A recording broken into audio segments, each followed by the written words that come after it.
धन्यवाद अध्यक्ष जी।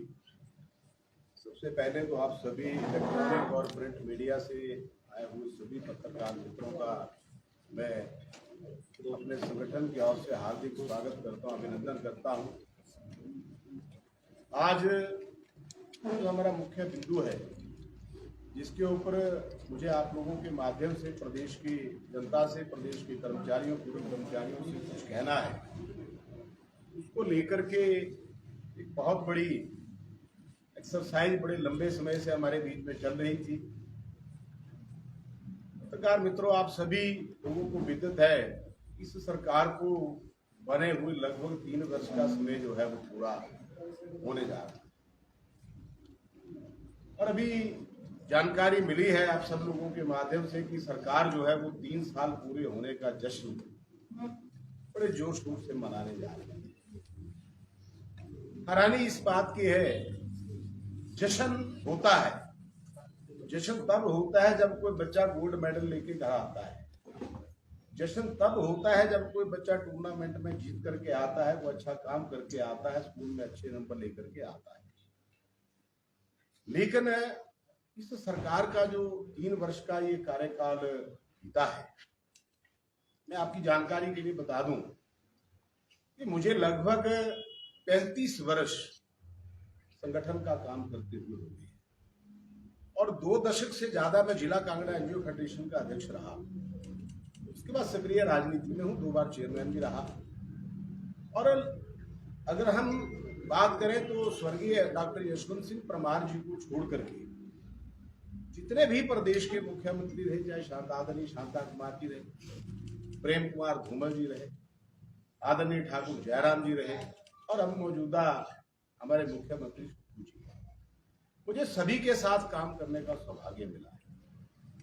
लेकिन आज मैं इस बात को कहने में कोई गुरेज नहीं करना चाहता कि पूरे इस 35 वर्ष का जो मेरा अनुभव है वो ये कहता है कि इतनी निकम्मी सरकार जिसके मुखिया सुखविंदर सिंह सुक्खू जी हैं कि मैंने अपने 35 वर्ष के कार्यकाल में ऐसा नहीं किया।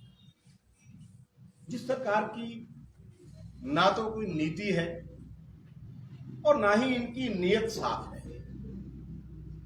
ये सरकार केवल और केवल मित्र मंडली की सरकार बनकर के रहेगी।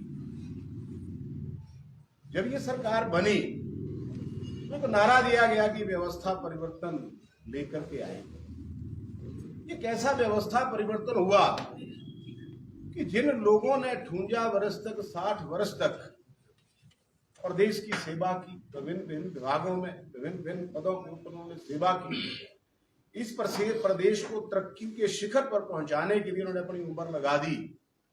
आज जब वो सेवानिवृत्ति के बाद जब उनको देखने की बारी आई तो प्रदेश सरकार उनको क्रश करने के ऊपर थी।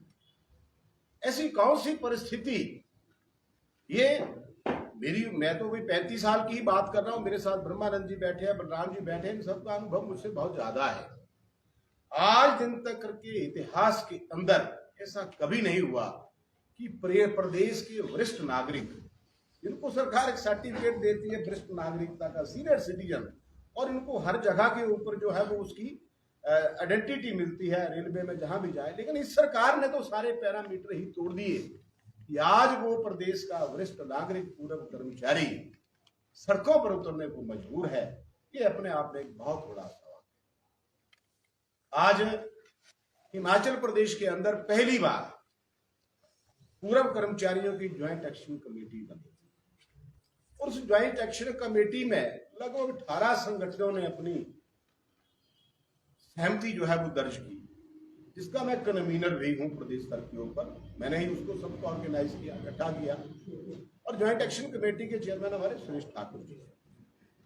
हमने लगातार सरकार को मांग पत्र दिए, समय समय पर उनके साथ हमारे डेपुटेशन मिले, लेकिन माननीय मुख्यमंत्री जी की और उनकी सरकार की जो मैंने शुरू में कहा कि ना तो नीति है ना नियत है, तो नियत में कहीं ना कहीं खोट नजर आता है।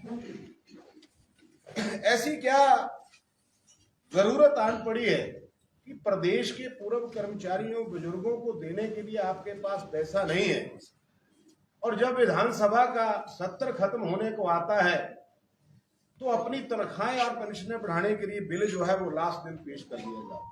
ऐसी क्या आफत आ गई थी प्रदेश के अंदर? वैसे ही लगातार 2 वर्षों से प्रदेश का जो हमारा हिमाचल का जो व्यक्ति है वो लगातार इस त्रासदी की मार झेल रहा है। प्रदेश के अंदर बहुत बड़ी आपदा आई है, उसके बावजूद भी सरकार अपने माननीयों के वेतन और भत्ते बढ़ाने में कोई कसर नहीं रख रही है। मैं आपके माध्यम से प्रदेश की सरकार से ये पूछना चाहता हूं, अगर मुख्यमंत्री जी प्रदेश का वित्त का गणित अगर गड़बड़ा गया है तो आप श्वेत पत्र लेके आते, आप श्वेत पत्र जारी करते कि प्रदेश की सरकार की वित्तीय स्थिति ठीक नहीं है। लेकिन जब भी माननीय मुख्यमंत्री जी किसी भाषण में आते हैं, आप लोगों के माध्यम से पत्रकार वार्ता में आते तो कहते हैं जी पिछला। अरे भैया, पिछला तो तब था जब महीने भर की सरकार थी, अब तो 3 साल पूरे होने को हैं। सरकार ढलान के ऊपर है और ये निश्चित नहीं है कि पूरे 5 साल चल पाएगी, इन हालातों में नहीं चल पाएगी।